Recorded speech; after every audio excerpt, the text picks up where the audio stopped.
আপোনাক দেখিছিলো লাষ্ট কেতিয়া জানুৱাৰী দেখিছিলো যৌৱনে আমনি কৰে তোৰ তেতিয়া দেখিছিলো এটা 5 মান্থস হৈ গ'ল হেনাহনা যেতিয়া ৰিল এটাত নে ভিডিঅ'ত হে বৰখাবাই ইমান ধুনীয়া হৈ গ'ল কেনেকে হৈ গ'ল বোলে মই বৰখাবাই কিবা বেলেগ কিবা কৰে নেকি আৰু আটাইতকৈ ভাল কথা হৈছে মোৰ স্বামী ভাস্কৰ বৰুৱা নিজে নাযায় কিন্তু মোক পুশ কৰি থাকে কয় তুমি নহয় দে একো খিনোৱা নাই লিখিলে কি হ'ব তোমাৰ আৰু অলপ মুখখন কমিব লাগিব মহাদেৱ ডেকা ছাৰে কৈছে নহয় একদম পুৰা কাৰ্ডিঅ' কৰিবা ঘামিব লাগিব মুখখন সোমাব তেতিয়া মই কৈছোঁ বাপৰে বেছিয়ে জানতা হ'ল দেখোন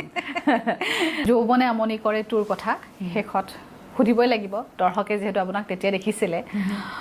অভিজ্ঞতা কেনেকুৱা হ'ল আৰু এতিয়া কি প্ল্যান আছে এতিয়া সেইখিনি সময়ৰ এতিয়ালৈকে ছবি যিকেইখন ওলালে সেইকেইখনৰ ভিতৰত বাণিজ্যিকভাৱে ঠিকেই হ'ল আৰু ভাল লাগিলে কাৰণ যিসকলে চাইছিলে তেখেতসকলৰ বহুতৰে এটাই কথা যে বহুত দিনৰ মূৰত ধুনীয়া কাহিনীৰে এখন ছবি চালোঁ মানুহে কান্দিছে হাঁহিছে গতিকে এখন ছবিৰ দ্বাৰা সেই 9টা ৰস দিব পৰাটো মানুহক কন্দুৱাব পৰাটো হহুৱাব পৰাটো বৰ সহজ নহয় গতিকে সেইটো এটা ভাল লাগিল আৰু পৰৱৰ্তী এতিয়া সদ্যহতে ছবি মই নিজে এখন কৰি আছো এখন অক্টোবৰ নৱেম্বৰত শ্বুটিং কৰাৰ কথা আছে আমাৰ প্ৰডাকশ্যনৰ অলপ সময় লাগিব চিনেমাখন ইউটিউবত দিয়াৰ কথা কিবা ভাবিছে নেকি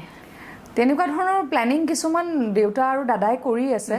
মই বৰ ভাগ ল'ব পৰা নাই কাৰণ এখন টুৰিঙো কৰিব লাগিব অসমৰ বিভিন্ন ঠাইত গতিকে সেইখিনি সম্পূৰ্ণ দায়িত্ব মোৰ দাদা আৰু দেউতাই কৰি আছে